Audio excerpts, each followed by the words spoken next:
One of the most challenging parts of a cost accounting is keeping track of when the materials first enter into the factory as raw material to when the product is made. So the easiest way to understand this is looking at this in 3 stages.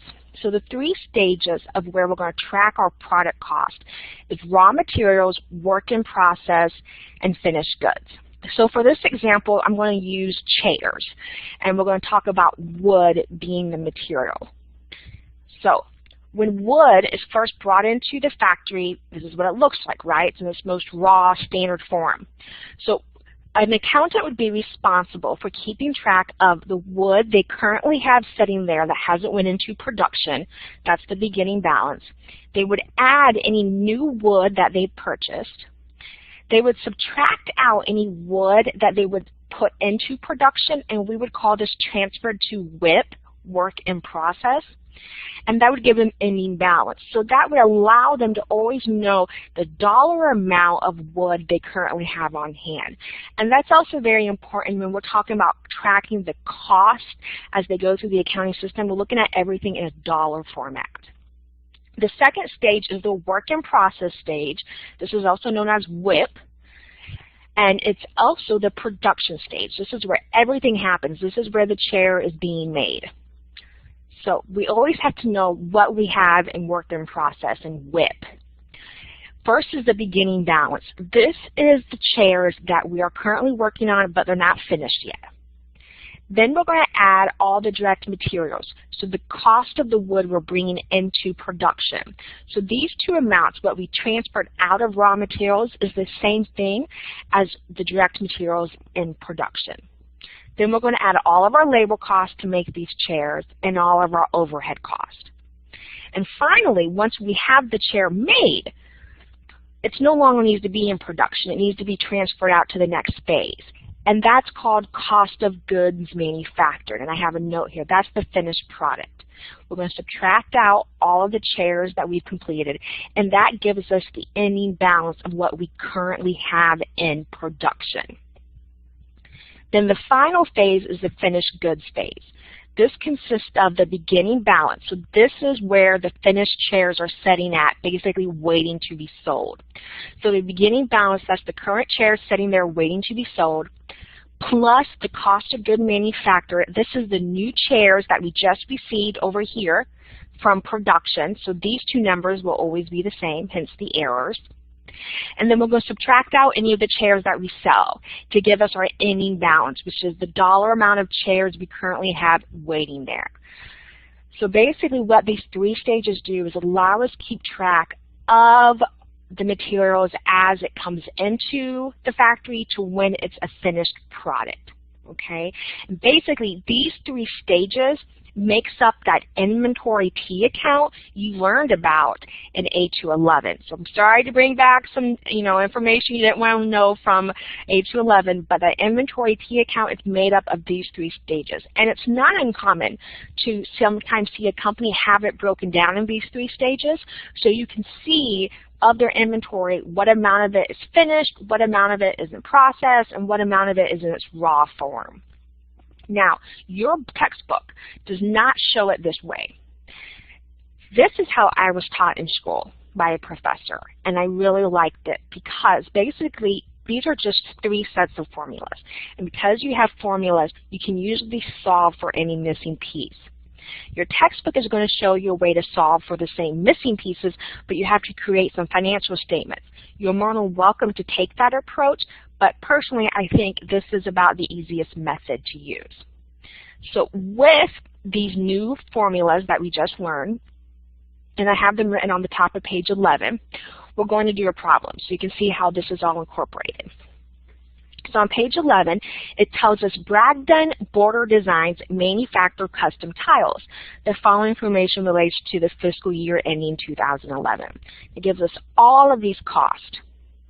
And then it says create a raw materials work in process and finished goods cost flow schedule. So what I'm going to do, I'm going to use these formulas that we have up here, bring them down. And the first thing to do is to fill in the numbers you know. Before you try to solve for anything, fill in the numbers you know. So raw materials, the beginning balance I'm given as $12,500. It tells me I purchased $189,000, and it also gives me an ending balance of $14,300. So basically I know three of the four numbers. I don't know how much we transferred out to production, but because I know we have $12,500, I know we purchased $189,000, and I know we had an ending balance of $14,300, I can solve for the missing piece. This becomes basic algebra, correct? I would take $12,500 plus, here, let me just pull up my calculator here. So I did a whole system reset the other day, and my computer settings are not back to where they were. So give me 1 second. I apologize here.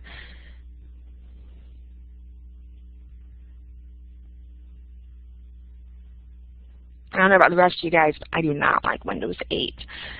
I'm slowly getting used to it.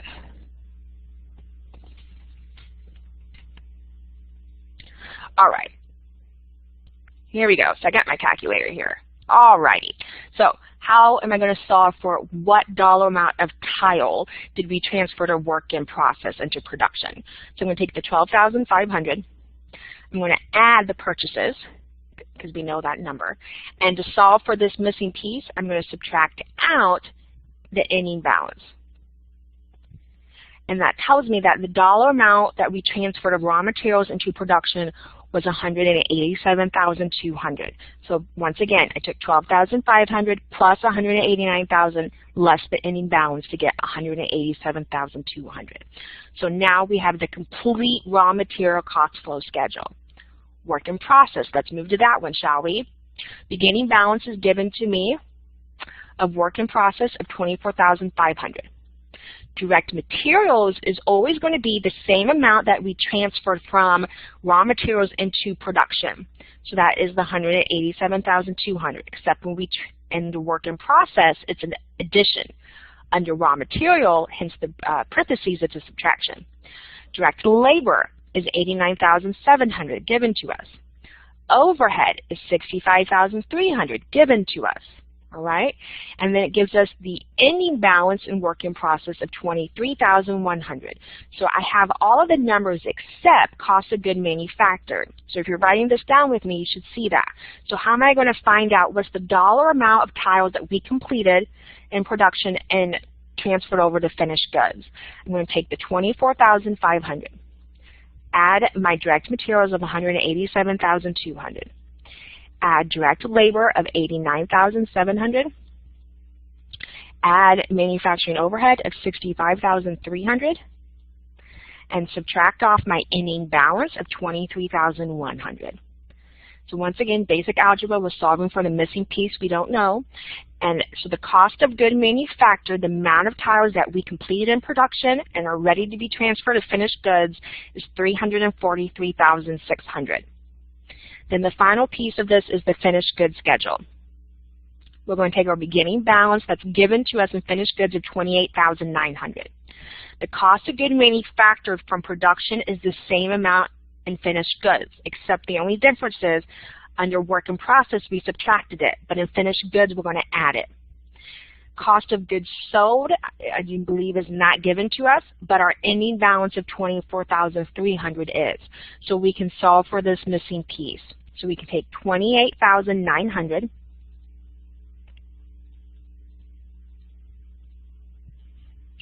add our cost of goods manufactured